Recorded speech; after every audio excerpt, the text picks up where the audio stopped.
Most Decepticons fly. That's their whole thing. Jets, shuttles, space cruisers, you name it. Which means for the longest time, they had zero answer for the Autobots on the ground. Megatron's solution: build a team of cars so psychologically unstable they'd terrify everyone, including themselves. So today I'm breaking down every single Stunticon and explaining what makes each one tick. Starting with the guy who ruins everything, Motormaster. Motormaster is the leader of the Stunticons, and on paper, he's exactly what Megatron ordered. A massive semi-trailer truck that tops out at 140 miles per hour, which for a vehicle his size is genuinely absurd. He can plow straight through a concrete wall 20 feet thick without slowing down. And his weapon of choice? A cyclone gun that produces winds exceeding 400 miles per hour. That's not a gun, that's a portable hurricane with a trigger. He calls himself the king of the road, and honestly, the specs back it up. There is nothing casual about this guy's destructive output. But here's the thing,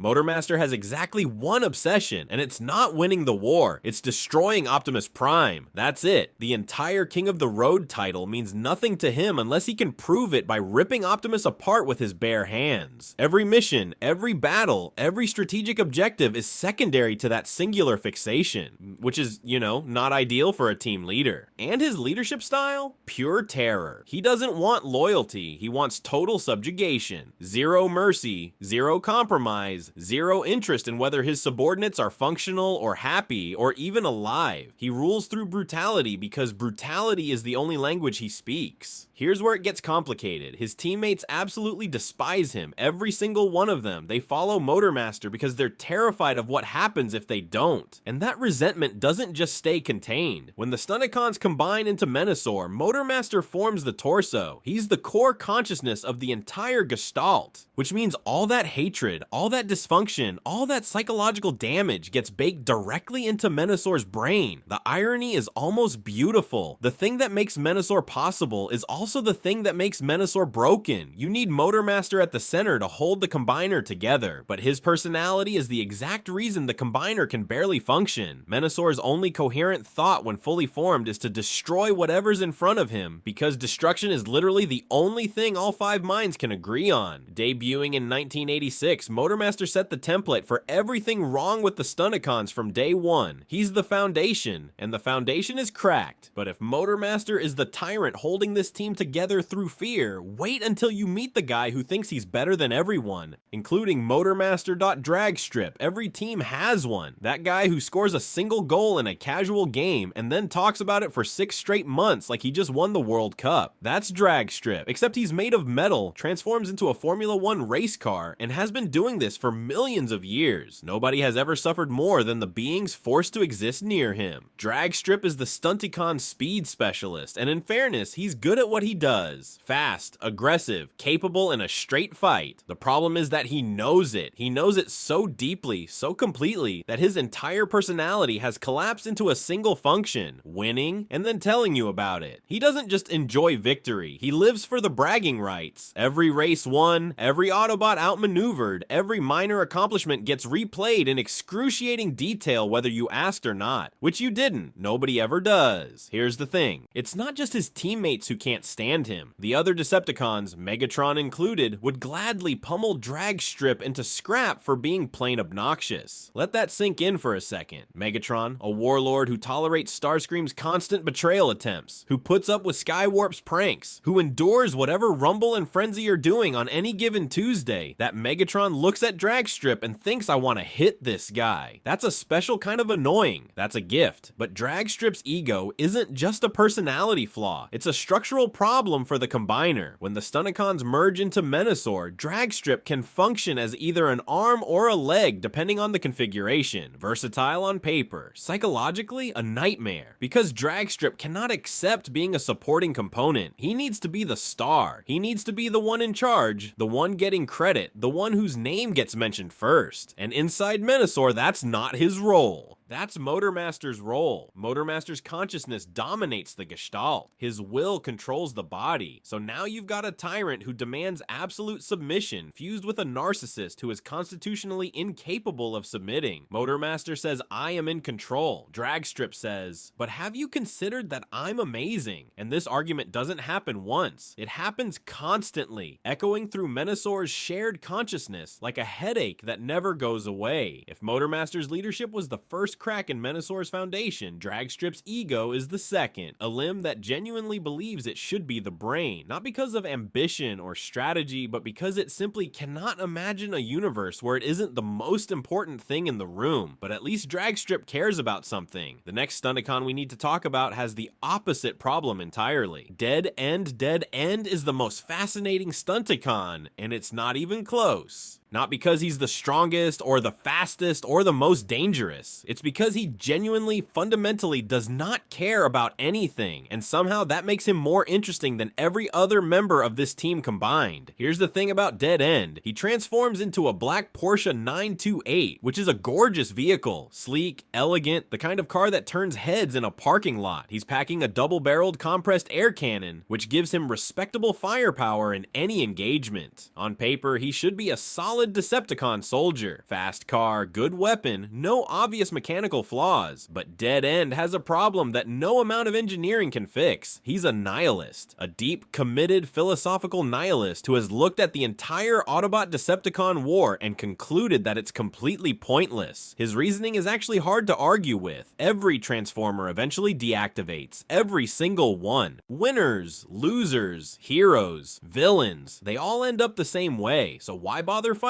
Why bother doing anything? Dead End looked at the existential math and decided the answer was 0. This makes him almost impossible to motivate in combat. Motormaster can scream orders at him all day. Megatron can threaten him with destruction. Dead End's internal response is basically okay. And then what? You can't threaten someone with death when they've already accepted it as an inevitability. You can't promise victory to someone who thinks victory is meaningless. He fights because he's told to fight, not because he believes in any outcome. Participation without investment, effort without conviction. But here's where it gets weird. Despite believing that absolutely nothing in the universe matters, Dead End is incredibly vain. He spends hours polishing himself, hours maintaining every panel, buffing every surface, making sure his Porsche alt mode looks absolutely immaculate. This is a robot who has stared into the void and concluded that existence is a pointless march toward oblivion, and then immediately went back to waxing his hood. Nothing matters, but I'm going to look fantastic while nothing matters. I don't know what to tell you. That's either the most absurd contradiction in Transformers history or the most honest thing any character has ever done. And when the call comes to combine into Menasor, Dead End's response is essentially that he doesn't know why he bothers. He merges, he does his part, but there's zero enthusiasm behind it, zero belief that the combination will accomplish anything meaningful. He's a limb that would rather not be attached, performing a function it considers cosmically irrelevant. This is what makes Dead End's contribution to Menasor so uniquely destructive. Motormaster feeds the Gestalt rage and dominance. Dragstrip pumps in narcissism and glory-seeking. But Dead End pours pure existential apathy into the shared consciousness. He's the voice in Menasor's mind, whispering that none of this matters, that every punch thrown is ultimately futile, that victory and defeat are identical outcomes on a long enough timeline. While the other personalities are screaming for control, Dead End is the weight pulling the whole psyche toward incoherence. Not through aggression, through indifference, which is, not ideal for a giant robot that's supposed to be winning a war. He's the philosophical black hole of the Stunticons. Everything that enters his orbit loses meaning. But if Dead End represents the quiet collapse of purpose, the next Stunticon is the exact opposite. Pure unfiltered chaos with zero hesitation and absolutely no off switch. Wild Rider, every team has that one member who makes you quietly check the exits. For the Stunticons, that's Wild Rider. Now, we've covered some dysfunctional bots so far. Motormaster rules through fear and brute force. Dragstrip can't stop telling everyone how great he is. Dead End thinks the entire universe is a waste of time. Those are personality problems. Annoying? Sure. Counterproductive? Absolutely. But manageable. You can work around a narcissist. You can ignore a nihilist. You can even survive under a tyrant if you keep your head down. Wild Rider is a different conversation entirely. Officially designated as the Stunticon terrorist, Wild Rider functions as a one-bot not Demolition Derby. That's not a nickname the fan community gave him. That's his actual job description. His entire operational purpose boils down to causing as much violent destruction as physically possible, and he approaches that purpose with an enthusiasm that makes even seasoned Decepticons nervous. Here's where it gets interesting though. There's a genuine debate among his Decepticon comrades about whether the insanity is real. Some of them suspect Wild Rider plays crazy to boost his street cred, that the whole unhinged maniac routine is a calculated performance designed to make everyone too scared to mess with him. And honestly, that would make sense. Plenty of fighters throughout history have leaned into a reputation for being unpredictable, because unpredictability is its own kind of armor. Nobody picks a fight with the guy who might bite their face off for fun, but those who actually know Wild Rider best, the bots who've spent real time around him, confirm something far worse. It's not an act. He really is that crazy. Every bit of psychotic energy you see on the surface goes all the way down, and there's no off switch. This is what separates Wild Rider from the rest of the Stunticons. Motormaster is cruel, but he's calculated. There's a logic to his brutality. He hurts people because it maintains his control. Dragstrip is obnoxious, but he's functional. He wants to win, and wanting to win means following a strategy. Dead End is checked out, but checked out means harmless. A nihilist who won't lift a finger isn't going to cause a catastrophe.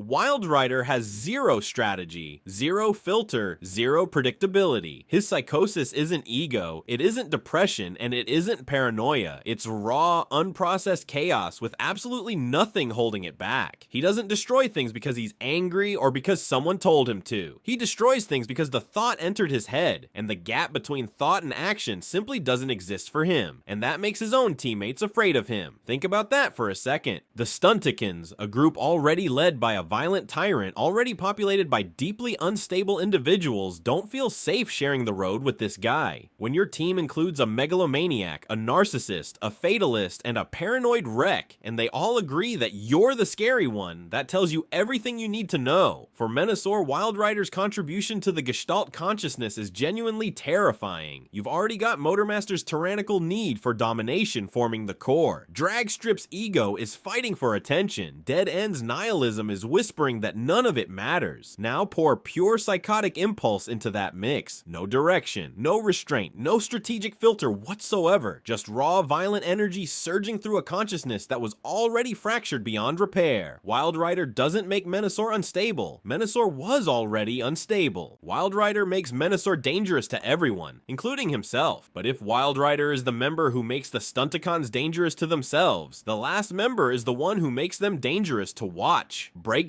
Here's the thing about Breakdown. Every other Stunticon wants something aggressive. Motormaster wants dominance. Dragstrip wants glory. Wild Rider wants to watch the world burn. Dead End wants nothing, which is its own kind of aggressive apathy. But Breakdown just wants to not be seen. That's it. That's his whole deal. He suffers from severe, crippling paranoia, not the useful kind where you check your mirrors twice. Breakdown is genuinely convinced that everything around him is watching him at all times. Other Transformers, sure. Humans, obviously. But also buildings, rocks, lampposts. He believes inanimate objects are monitoring him, which is, not ideal. His entire psychological framework revolves around the desperate need to disappear. He doesn't want power or recognition. He wants anonymity. And here's where it gets genuinely sad. Breakdown transforms into a Lamborghini Countach, one of the most eye-catching vehicles ever designed. A car that literally nobody can ignore on the road. He chose an alt mode that should let him blend into human traffic, but instead picked the one Earth vehicle that guarantees every person on the sidewalk stops and stares. He is physically incapable of achieving the one thing his psychology demands. Every day of his existence is spent being the exact thing he's terrified of being, noticeable. His Generation 2 release was a repaint of the original G1 mold, keeping the same standard Stunticon weapon loadout, nothing flashy, which honestly feels appropriate for a character whose ideal Tuesday involves hiding behind a dumpster and praying that the dumpster isn't also looking at him. But if Breakdown's daily life is bad, his role in the Combiner is a full-blown psychological horror movie. When the Stunticons merge into Menasor, Breakdown doesn't get to hide. He becomes part of the single largest, loudest, most visible thing on the entire battlefield. Every optic, every sensor, every weapon system on both sides is pointed directly at the giant screaming robot he's now fused into. For a bot whose entire existence is built around avoiding attention, combination is his personal nightmare made physical. He goes from wanting to be invisible to being being literally impossible to miss. And it gets worse. Combination doesn't just mean visibility, it means sharing a consciousness with 4 other minds that Breakdown, by the very nature of his paranoia, cannot trust. So imagine being forced into a psychic merge with teammates you fundamentally believe are watching you, judging you, plotting against you. Motormaster's domineering consciousness pressing down on his. Wild Rider's unhinged psychosis bleeding into his thoughts. Dragstrip's ego demanding attention that Breakdown would rather die than receive. Dead End's nihilism, whispering that none of the fear even matters because everything ends anyway. He can't shut any of it out. He can't retreat. He can't hide. He's trapped inside a shared mind with beings he is psychologically incapable of trusting, while simultaneously being the biggest target on the field. This is what makes Breakdown the most sympathetic Stunticon by a wide margin. The others chose their dysfunction, or at least lean into it. Motormaster embraces his tyranny. Dragstrip loves his ego. Wild Rider enjoys the chaos. Dead End has made peace with the void, but Breakdown didn't ask for any of this. He's a paranoid wreck who just wants to be left alone, strapped into a war machine that forces him into maximum exposure every time his team needs to combine. And his paranoia is the final ingredient in Menassor's fractured psychology. Motormaster brings rage. Dragstrip brings ego. Dead End brings apathy. Wild Rider brings chaos. And Breakdown brings distrust of everything, including the very components that make up the Gestalt itself. He doesn't just distrust the enemy, he distrusts his own body. So now you've got all 5 pieces of the puzzle: a tyrant, a narcissist, a nihilist, a psychopath, and a paranoid wreck. 5 completely incompatible minds forced into a single consciousness. And if you think that sounds like a recipe for the most dysfunctional combiner in Transformers history, you'd be absolutely right, because what they create together is so much worse than the sum of its parts. Menasor on paper, Menasor is one of the most terrifying things the Decepticons ever built. All 5 Stunticons merge into a single Gestalt combiner, a towering engine of destruction that first showed up in the latter half of Season 2 as the direct rival to the Autobot combiner Superion, and the specs back it up. Menasor hits with devastating force, enough to level buildings without slowing down. He wields Motormaster's Ionizer Sword, mass shifted to combiner scale, meaning a weapon that was already devastating is now proportionally enormous.